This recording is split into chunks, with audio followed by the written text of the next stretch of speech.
Welcome to the 813 Discussion, a podcast committed to seeing the truth of God's Word in Philippians 4, 8 through 13 set people free to thrive. From the offices of Hope Learning Academy in Southern California, and broadcasting from an RV somewhere in Arizona, here's your hosts, Pastor Paul Krueger and Samantha Opp. Welcome to the 813 Discussion. I'm Pastor Paul Krueger. I'm here with Samantha Opp, somewhere not from an RV in Arizona. You're actually in your dad's office. I see it says secret lab there on your chair. So from a secret Does lab it? somewhere in Oh. Arizona, I'm not like, what in are you an talking RV, about? is Samantha Opp. Well, that's what a lot of people ask me. So that's just fine. And I still don't have an answer. So Yeah. we'll just have to roll with it. We have a very interesting topic today, and it's one that I deal with a lot as a pastor with people. And it's actually one of my favorite hard questions to get, because when we answer it, we reveal some beautiful things about God. And what I hope you're going to see today from this topic is God's tremendous grace, love, and mercy for his people. And just his determined love. I love using that descriptor on his love. I just said love a lot. His determined love as he chases mankind. So I'm excited about this topic. Do you want to bring it in and introduce it, Sam? Yeah, so basically, we're just going to be talking today about losing faith, after losing faith in God, after losing somebody close to you, or, really, it's not just limited to that. I mean, people lose faith in God all the time for various different reasons, but I got a message from somebody who is currently struggling with losing faith in God after losing somebody very close to them. And so we're going to be talking about that today. And hopefully this can help everybody. It will help everybody, but I mean. Well, and I hope it will help. Well, let's speak to that. There's some people that no matter what we say, no matter how much you show them, sometimes we get in these deep, deep holes that we feel like we can't climb out of. And so there are people out there that this isn't going to help. And we got to pray for those people because there is a truth that sets us free. And that truth is found in this topic. And it reveals something about God. So I guess we'll start at the beginning, literally, to sort of set this up. If you look at the world that God created, as God created it, it says in the beginning, the earth was formless and void. So there was, and I'm not going to get into gap theory. If you want to have a fascinating discussion, we can talk about what happened in between when God said, let there be light, and now the earth was formless and void. Another topic, another podcast. I'll be glad to discuss that for hours with anybody that wants to, because it's fascinating. But okay, I want to know about that. We'll have to do that. Okay. But when he created in 6 days, I believe 6 literal days, created the earth and created mankind, he created an economic. We're going to call it an economic. Economic just meaning that there is a way that things happen. There was boundaries. There was a world that existed in the form that God created it. In that world, there was no pain, there was no suffering, there was no disease, there was no cancer, there was no death. It was a perfect place where mankind would interact literally with God, walk with him in the afternoons, in the cool of the afternoons to the garden, it says Adam and Eve did. Pretty cool, intimacy. And so that's what God intended. Now, how did we get this way? How did the world get this way then? Well, there was a boundary set up by God because mankind had free will.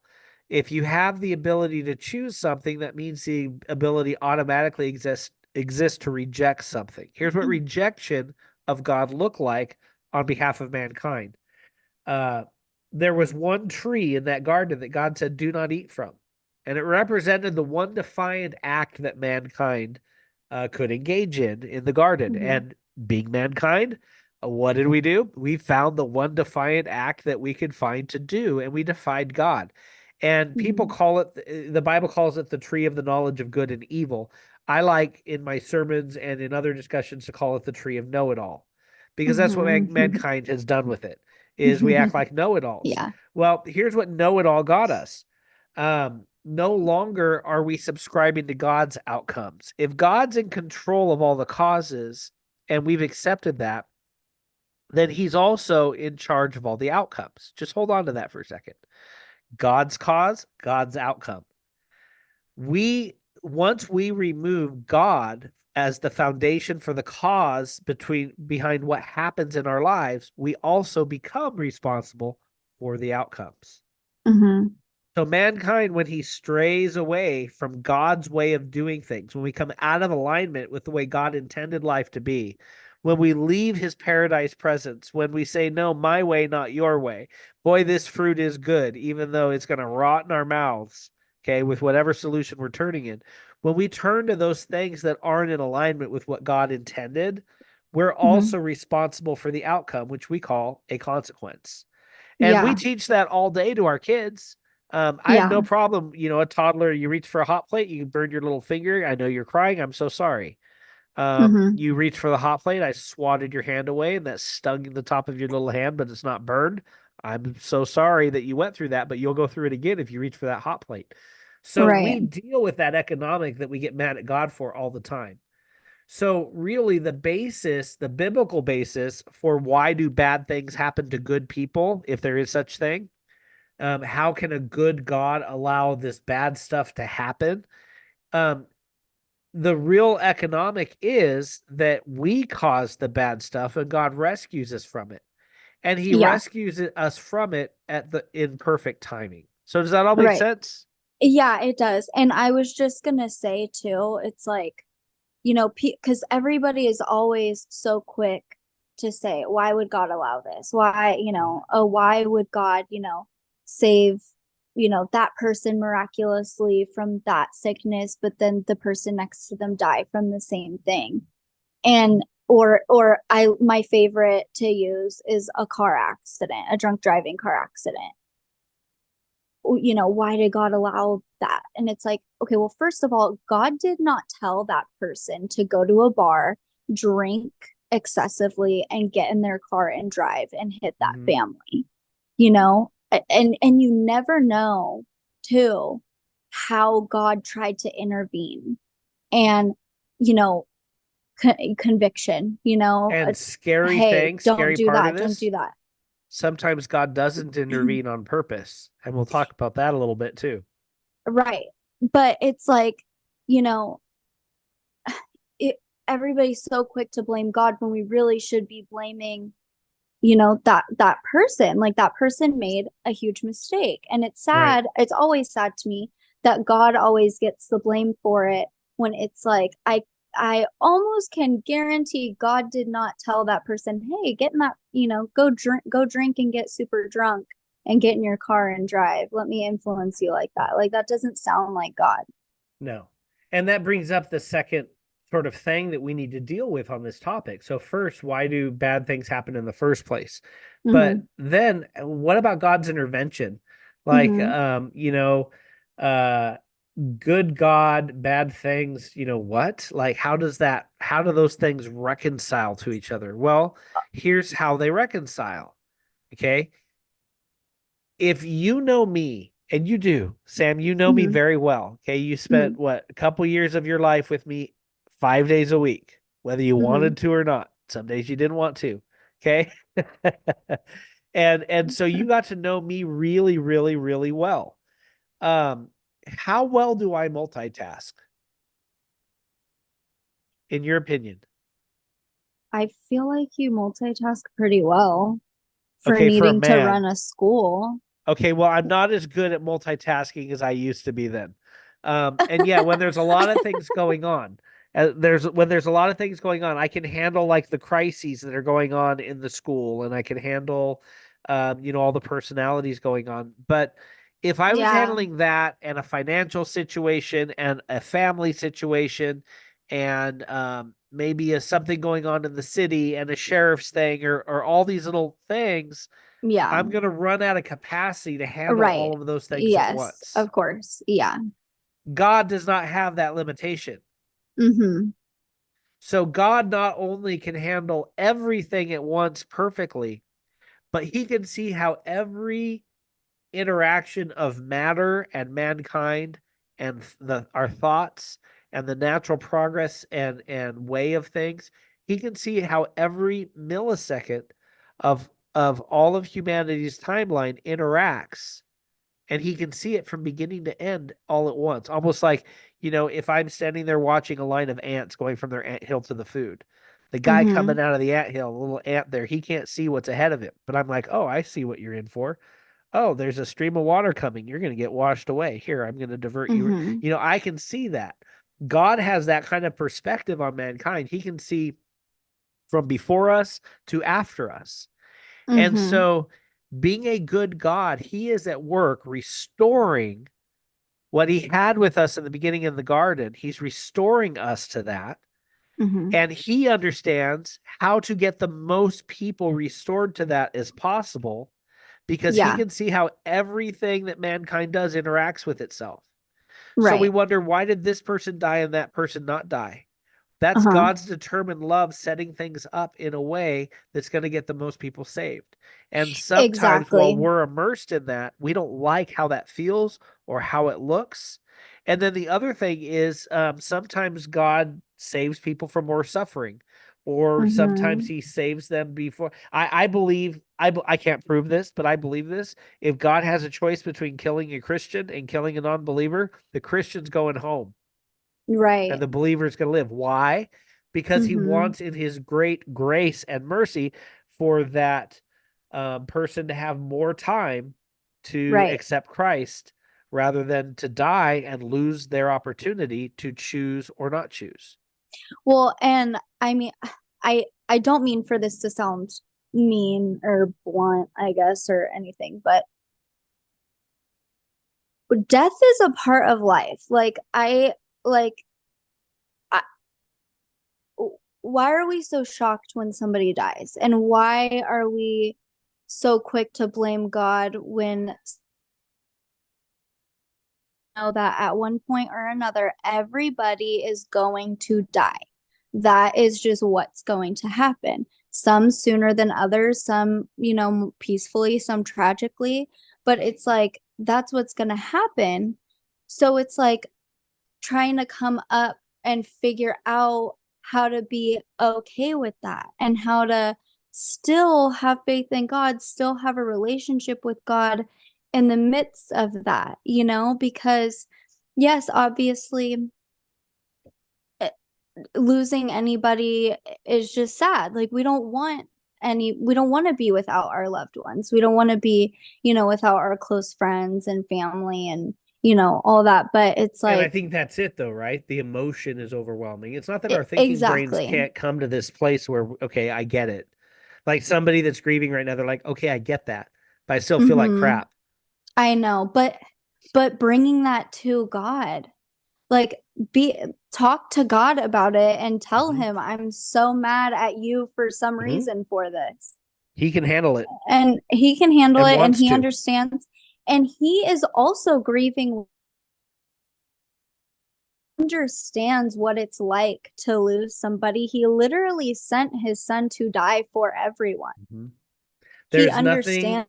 there's no pain that mankind has experienced that God has not also experienced. Um, Mhm. I'll bring up a horrible example. Okay. Um, really lightweight, 813 this time.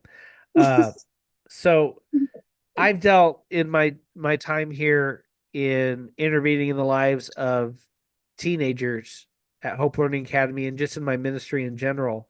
I've had the opportunity to deal with young ladies that have been molested or sexually assaulted in some way. And I've had this question come up from whether it be parents or from the child themselves. Usually the child has a unique ability to wrap their brain around this that has to be God given.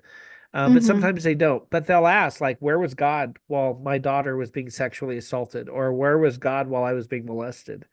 And Mhm. the really hard, horrible, horrible answer is right next to you, Mhm. being assaulted also.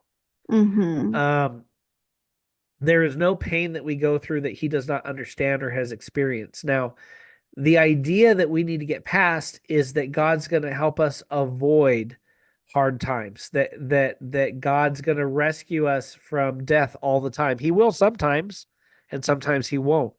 The Mhm. thing that we need to maybe embrace and work towards is that God redeems everything. That Mhm. if we let God, he can redeem the worst things. I have met a child, I've had a child enrolled in my school that is the product of a rape. Mhm. And that mother, um, while she was sexually assaulted and that child was the product of that sexual assault, decided two wrongs don't make a right, not to overly cheapen or simplify it. And Mhm. so that child was given the most incredible love and upbringing, even though it was hard on the mom and what Mhm. have you. So that's redemption. That's letting Yeah. God redeem something. We've endured death. I'm staring at Anthony Calvert's memorial right on my wall over there. It used to be Mhm. behind me. We've moved things around here. Um, I'm thinking about I will never hear Keith Olson's motorcycle come down the Mhm. side over here and park behind the school here. Why did Keith survive cancer only to experience the death of his son in a car accident in a car that I gave him? Talk about a Mhm. mind job. Um, Yeah. but I can tell you this, and Keith would tell you this before he died, and I know he'd say it after he died. God redeems all of those hard times. Do you know Mhm. how many times I've been able to share Christ with people where Keith planted a seed and now later they've come back and we've been able to sort of turn the corner with that faith because Keith planted a seed and Keith being in the conversation is still ministering to people. That's God Mhm. redeeming an alcoholic carpenter's life.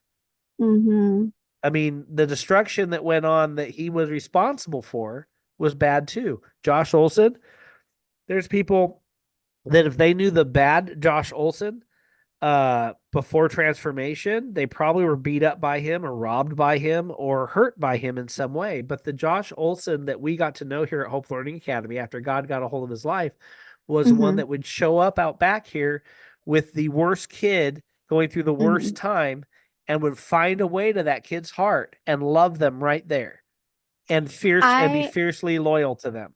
yeah. And That's redemption.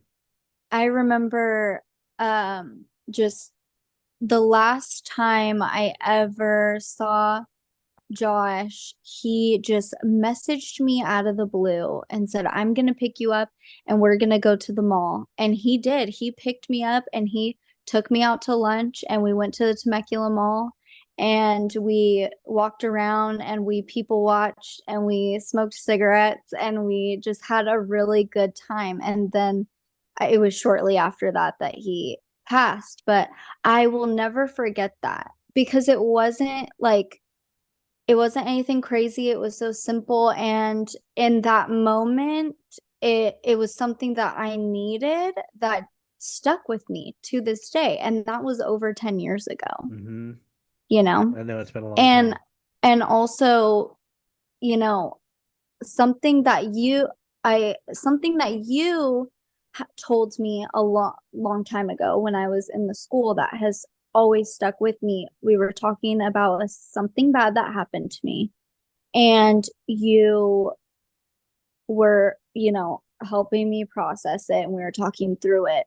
But you said that God always takes a bad situation and makes good out of it. And that's If we always let him. stuck with me. If we Yep. let him, yeah, of course, because like he could try, and we could Mm-hmm. say no, no. But that's always stuck with me. And I always think about that whenever something does happen or, I'm questioning like why is that happening to that person, I always Mm-hmm. remember that. Well, and that brings up an analogy that I like to sit with a lot. And the analogy is this that, you know, human beings with all of our cause and effects and our selfish decisions and the things that we do, we're really good at producing fertilizer. Okay, loads and piles of crap. Okay. Mm-hmm. Jesus has the unique ability to take all of that bad stuff or those bad circumstances or whatever they are and press them into this little seed that he shoves into that load of crap. Well, crap is good fertilizer. And what he's able to redeem is he can take our pain, he can plant it in what we've created and what we've done. And when we let him tend to that seed, he grows something beautiful out of it. The most beautiful things can grow out of the most tragic of things. And because this world is not aligned with God's way, we can expect bad things to keep happening. We can keep expecting, if you're a believer in Jesus Christ, you can expect to go through unfair circumstances, and you might even have a horrible death. I know I'm really setting, what a commercial for, what a get for wanting to become a believer. Everybody likes the cliches. God will never give you more than you can handle. That's true. But man sure will, mankind sure will, but God can redeem it. Greater is he who is in us than he who is in the world. And I'm not just talking about Satan, even though that verse is mankind. We give Satan credit for a lot of things that Satan doesn't do that mankind causes all by himself. But God, one of his titles is Redeemer. He is the God of salvation. And so I can't tell you to stop being in pain when you go through grief. I can't tell you not to be angry when you're going through a medical problem or a life circumstance economically with a job or what have you. I can't tell you not to be angry. I can tell you that if you will process that and give it to the Lord and then seek to do nothing but come into alignment with his will for your next step, regardless of the pain and the junk that you're going through, that you're giving him the opportunity to redeem what you've been through. And what does his redemption look like? That garden that I described of Eden, that I described in the beginning, he's restoring all of us to that intimacy with him for all of eternity. The time of mankind and our free will that goes with it is going to end. It's going to come to its proper closure. And Jesus will have spent that whole timeline of our free will with his determined love, chasing us with his grace to rescue us. And all people who respond to that chasing, who let him catch up, who give their hearts to him, he redeems us out of our bad. He can plant joy next to the most turbulent times. He can bring peace to the scariest times. He can bring comfort to the most grievous times. And he can redeem anything. And death then becomes the ultimate healing. Not a healing we should ever seek on our own. We should let God choose when we're healed. But passing from this life into the perfect paradise presence of Jesus Christ and the Godhead, Father, Son, Holy Spirit, is the ultimate healing. There's no pain there. There's no sorrow. It's more real than here somehow. I can knock on my desk, but knocking on a desk in heaven is somehow more real than that, because the things that we've cut ourselves off from are reunited. And so pretty incredible. But you've It got to really allow is. God to do that. You've got to allow God to do that. And that's hard. And that might be a little bit each day. Um, it's easy for us to spin our wheels and dig these big old holes that are hard for us to get out of, whether it's financial decisions, whether it's experiencing grief, whatever it is. Okay. But I don't care how big the hole is. There's no hole that Jesus can't find you in if you'll let him. Yeah.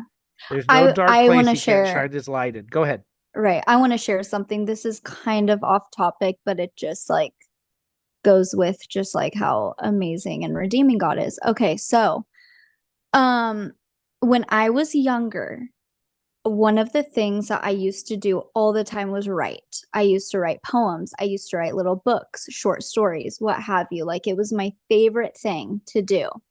And I feel like I was pretty good at it. Me and my cousin Brianna, both of us, we would always spend all of our time writing and what have you. Well, then, as most of you may know, I turned down a very rocky, bumpy path in my life. And I stopped writing. I had like no creative cell in my brain anymore when it came to that. And when I quit smoking weed and I started dating Trevor, I would write poems a little bit again, but not very often. And I kind of just like dropped everything. Like I just like couldn't do it anymore. I just didn't have that wire connection anymore, really. Well, recently, I started like reading again and just like getting back into like that, literature area. And I was, just talking to God, like, man, I really want to start writing again. But I'm not good. Like, I know I'm not going to be good at it, but God, like, please help me to become a writer again. Like, I want that area of my life to like blossom again because I used to enjoy it so much. And like, I have the urge to want to, but I just like can't. And God is so amazing and has just like I like been helping me like connect that wire in my brain again and come up with ideas and just like, you know, bring back that part of me again. And it's just been so fulfilling and so fun. And I honestly thought that I never would be able to again because I feel like, or I felt like I fried my brain from being creative like that. And slowly I'm like really like getting back into it. And it's just been so fulfilling and so fun. Sounds like And redemption. it really is. And it's slow. Like I will, spend hours on one paragraph, but and not that I'm like, oh, 20 chapters deep in a novel or anything like that. But like it's been like a slow process, but I've been just enjoying it so much. And it truly has been like a God redemption moment in a part of my life. And And it's really cool. God did that for you, and God does that for so many people. I mean, you and I have a dear mutual friend that also went through this school and had a rocky life, and then to see her being a mom and how she's raising her kids, and she Mm-hmm. pours like this beautiful life and experience into what her kids go through every day. Mm-hmm. Um, and to see what's happening, we have master's degree leveled teachers that are alumni of this school now that are, So cool. everybody thought that, oh, they're not going to announce stuff. We have pilots. We have, you know what Sydney's going to do? You know, Sydney. Mm-hmm. So she now works for I won't say the names online, but she Mm-hmm. works for a major aviation company now. And it doesn't surprise me at all that this is Sydney, but she's going to be an airline pilot. Um, So cool. She's on a 4-year plan where she gives them 4 years as a customer service agent, and then they pay for her commercial pilot's license. And so she'll be flying for one of the major airlines, or one So of the regional cool. carriers. Mm-hmm. We have story after story of redemption like that. And so, man, when we're in death's darkest place like that valley of the shadow of death, God can restore us out of that grief. He can redeem it. He can turn it into something. He can take all the love we have for our loved ones that is not being reciprocated anymore, and he can grow that towards newness in our life, and towards beauty. And at the end of the day, at the end of our lives, he wrings us out. If we're doing this right, he's going to wring us out like a sponge, and out of that sponge is going to come living water that's still going to affect other people's lives. My Mm-hmm. favorite example of that is a beautiful soul that I had the privilege of knowing for a brief part of my life. When I was in fifth grade, we went to a new church. I didn't know anybody. And so Mm-hmm. I'm sort of wandering around, and I go up to this big old custom sound booth at this large church in Corona, First Baptist Church of Corona. And this old elderly head face comes over the side and he goes, "You want to see the sound booth?" I said, "Well, yeah, I was always interested in stuff like that." So I went in there, and that same man said, "You want to learn how to use it? I'm looking for somebody to help me." And so he took me under his wing, and like every week I learned to run sound at this church with this beautiful soul named Don Boothroyd. And Don was fighting leukemia late in his years. And so as through the years, as I got to know the soundboard and how to run live sound for this church, I remember he'd be in the chair behind me, like in pain and just sort of Mhm. gritting and bearing it. He was the most loving man, anyways. Like he had poured so much of his life into the soundboard that it was this big semicircular shape for the console, and he had personally like put the wood in the gutter of his house and let it be wet over time so it would warp so he could mold it into the perfect shape that it needed to be custom for this. I mean, he had poured his life into this soundboard and serving his church in that way. And then he poured his life into me, but he wasn't done. So, Mhm. as I got older, the church like replaced his soundboard and they brought in a different sound engineer. I stopped doing that. My life got busy, what have you. And later in life, as Don, as his leukemia came back harder, it eventually took his life. Mm. And I remember going down to Circle City Hospital, which used to be a hospital in Corona, right next to our family pharmacy. Mhm. And we used to have a pharmacy called Savers, and just right down the hill was the hospital. And I got a call. His wife had called my dad and said, "Hey, if Paul wants to visit Don before he goes, he probably needs to get down here." And so I went down there, and man, Don's body was all shriveled up and tiny because the cancer had gotten to him, and he was in tears. And I said, "Don, why are you crying?" And he said, "Because I'm thinking of every opportunity that I had to share Christ and I didn't." And it just that's always stayed with me so tightly. But here's redeeming all of that. Even the mistakes that Don thinks he made. Here's how God redeemed that. And so I said my goodbyes and I went back to the pharmacy pretty sad. And it was like a day or two after that that Don died, went to be with the Lord. And so my dad said, "Hey, do you want to go to the viewing?" And I said, "Yeah, absolutely, I do." And Dawn was very special to me. And so we went down to Grimes Funeral Home, a mortuary in Corona, and we went into their little chapel there, and there was his embalmed, shriveled up body, just a version of the life that he was. And then I noticed a nurse in the like second row there, and she was sitting there and she was crying.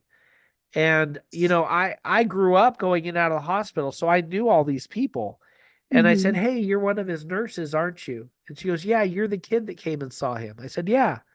And and I said, "Yep, I remember right before he died, he was crying and he was talking about wanting to share the Lord with as many people as possible. He missed the opportunities."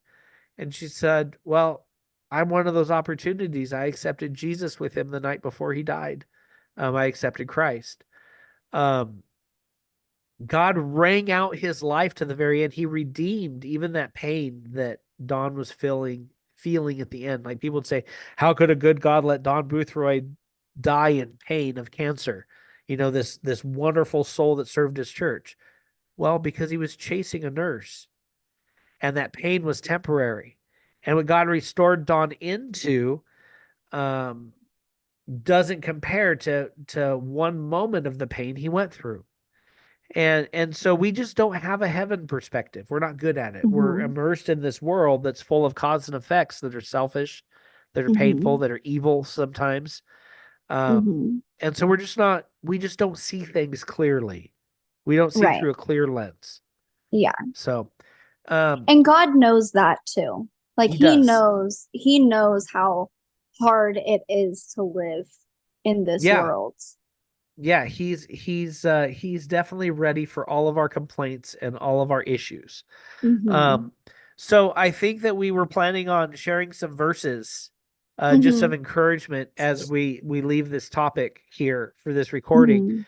Mhm. I want to encourage people before you leave this recording, if you're going through this kind of pain, man, we've helped a lot of people walk through dark times in their lives, whether it be relationship struggle, grief from death, from terminal cancer to just going through cancer. My mom is Mhm. a cancer survivor now, and just the toll that I watched it take, almost more on her mind and her heart and her spirit, just the Mhm. emotional and the fatigue and all of those things. And she's better now. Mhm. But it's hard to go through any of those things. So if you're struggling in life and you're struggling with the idea of where's God in this, man, Mhm. we'd love to talk to you and we'd love to help you. So feel free to reach out. Um, in the show notes, we'll have our emails there, and you're welcome to reach out. We'll personally Mhm. respond. Also, Yes. we don't do this all the time, but if you're interested in supporting this effort, the 813 discussion, I believe that there's a donation link there in Mhm. our notes also. Feel free to go there. And I think this thing is cheap to put on, but it'd be nice for it to be free. Um, so I think Mhm. we're spending like $20 a month or something like that to produce this thing, which is nothing. But Yeah. we'd like to upgrade it, make it better, and all of those things. We've talked about eventually doing a Patreon where we get on here live with people. Um, so all of those things that we'd like to do, if you're interested in supporting it towards that, please feel free. We're never gonna we're not gonna have campaigns where we take over a whole session to ask for money or anything. We're not trying to make our livings at this. No. God Right. told us to do this, but it'd be cool to Right. have it supported too.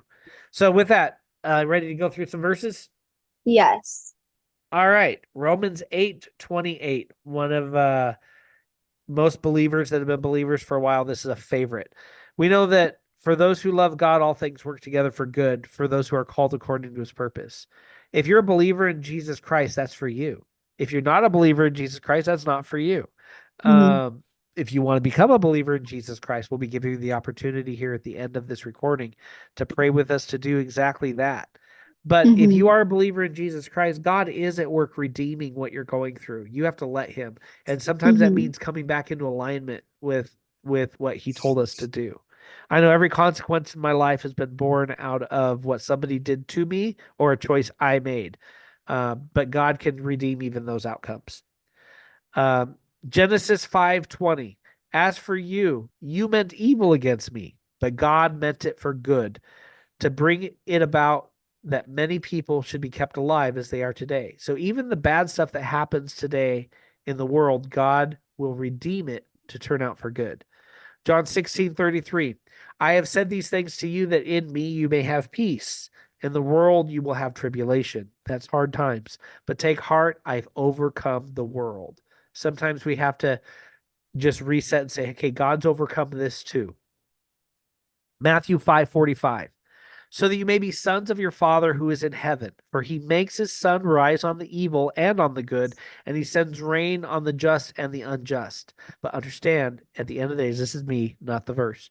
God is sovereign, and he will have his outcome regardless of the evil and the good in the world. 1 Peter 4:12 through 13. Beloved, do not be surprised at the fiery trial when it comes upon you to test you, as though something strange were happening to you, but rejoice insofar as you share Christ's sufferings, that you may also rejoice and be glad in his glory is when his glory is revealed. We're supposed to rejoice when we go through trials. Consider it pure joy, James says, when you go through tribulations or trials of various kinds, because it produces a perseverance in us, a capacity. Hebrews 12:11. For the moment, all discipline seems painful rather than pleasant, but later it yields the peaceful fruit of righteousness to those who have been trained by it. We all know John 3:16, for God so loved the world, he gave his only begotten son, that whosoever believes in him will not perish but have eternal life. And that reminds me when Paul said, I think it was Paul, "Oh death, where's your sting?" It wasn't him. Actually, it was one of the psalmists. And I might be wrong. Bad pastor, I'll slap my hand. I don't remember where it's at. Um, Romans 8:18. For I consider that the sufferings of this present time are not worth comparing with the glory that is to be revealed to us. This amazing glory that God has in store for us will make all of the things that we've gone through pale in comparison. Pretty amazing. Yeah, for reals. It For is. reals. For reals. So if you've heard what we had to say, Christianity is the only unique faith on the planet. It's the only one that says that you cannot gain your own salvation. You cannot earn heaven. There's no task list that you can check all the boxes for and complete and say, I've done it. You can't boast in that. In fact, there's a verse, Ephesians 2:8-9 verses that say that exact thing. It's by grace you've been saved. It's through faith. It's not of yourselves, not by works that no man can boast. It's the gift of God. Mm-hmm. That gift is what redeems us. That gift is what helps us go through times. The disciples that followed Jesus around died horrible deaths, but they went from there into paradise, and it paled in comparison. Mm-hmm. We cannot promise that you become a believer and everything's hunky dory from then on. That's not how it works. But joy in the midst of trials, peace in the midst of chaos, hope and joy and reflection in the place of grief. That's what God does. He transforms our minds, and he changes and flips the script on the bad stuff that's in the world. If you want Jesus Christ, you can pray and have him today. The only unique faith on the world that says God had to do it for you. And doesn't that match? I mean, we talked all about humanity's bad stuff today. Humanity doesn't do anything really right. Even our good outcomes can be made for evil. There's nothing that God does that can be used for evil. That's unique to humanity also.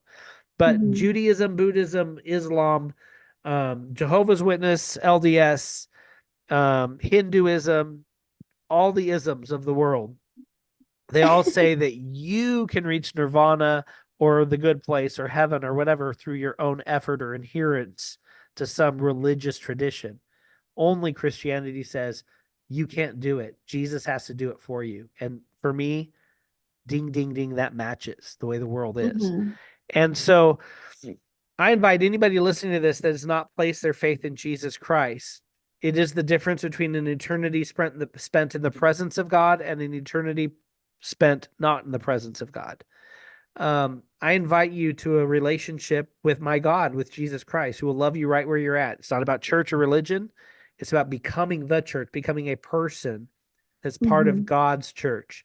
That's not something you're going to find on Sunday. That's something you either are or you're not. If you want that relationship with him, you can pray and have a relationship with him today. So if everybody would bow their heads, close their eyes, unless you're driving, please don't do that. You can pray with your eyes open. God doesn't get mad at that.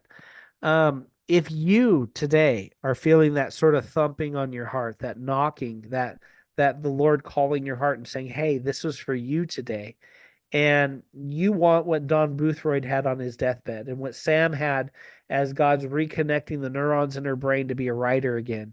If you want to be wrung out and have love stand in the place of your life at its end in this world, if you want a God who will respond to your grief and that hole that you feel like you're in, will rescue out of addiction, will rescue out of whatever you're in, if that's the God that you want to respond to today, it's very simple. I'm going to pray a prayer, repeat the words after me, and mean every word of them. Dear Jesus, I admit to you that I am a sinner, and I ask you to come into my heart now. Forgive me for everything, every sin I've ever committed and probably might be committing right now and ever will commit. Forgive all of my sin. I know that you died on the cross for me and that you were the sacrifice for my sins. And I know that you conquered death when you walked out of the grave 3 days later. Come into my heart now, change my life, become Lord of my life. In Jesus' name I pray. Amen. If you prayed that prayer for the first time today, drop us a line. We're not going to share it publicly. It's not about that. We might say, hey, praise God, we had somebody come to Christ last week. We're not going to use your name like that. It's not something we parade. It's fruit that belongs to God. It's an accomplishment in your heart that's between you and the Lord. But we want to help you know what to do next. So if you need a Bible, we'd love to send you one. If you want to know how to read it, we want to help you with how to read it. We can help you with all of those things, and to have a real life walk with the Lord like we have, like Sam and I have every day. So shoot us an email. We'd love to hear from you and help you know what to do. If you may have prayed that prayer, you prayed one like it, but you're like, hey, this is the day I meant it. This is me rededicating or committing my life to Christ for real. Drop us that line too. If you need prayer for anything, I pray every morning. I spend time with the Lord. I'm writing a prayer for the 8:13 discussion every morning that's straight out of my Bible reading and time that I spend with the Lord. It's just a response to that. And I'd love to add you to the list I pray for that's not getting published on the 8:13 discussion. There's a whole list of people that I pray for. And, I don't ever put their names or anything on those prayers, but I'd love to be praying for you every morning. Drop us a line. We'd love to have that ministry in your life. Anything else to say, Sam, as we head out? No. No, I don't. Well, from her secret lab, we could call it lair. We'll call it your secret lair, your Polvos lair. Somewhere in Arizona. And from me here at Hope Learning Academy in Canyon Lake, we wish you a good week until we talk to you again. And we'll be praying for God's blessings in your life, for you to grab hold of what it means for him to redeem your life. Until next time, from the 8:13 discussion, be blessed. Thank you for joining us today. Please make sure to press the like button and subscribe to the 8:13 discussion on your favorite podcast platform, and be sure to share us with your friends as well. If you are interested in supporting the production of the podcast, email Pastor Paul or Sam by checking the show notes. Until next time, be blessed and go thrive.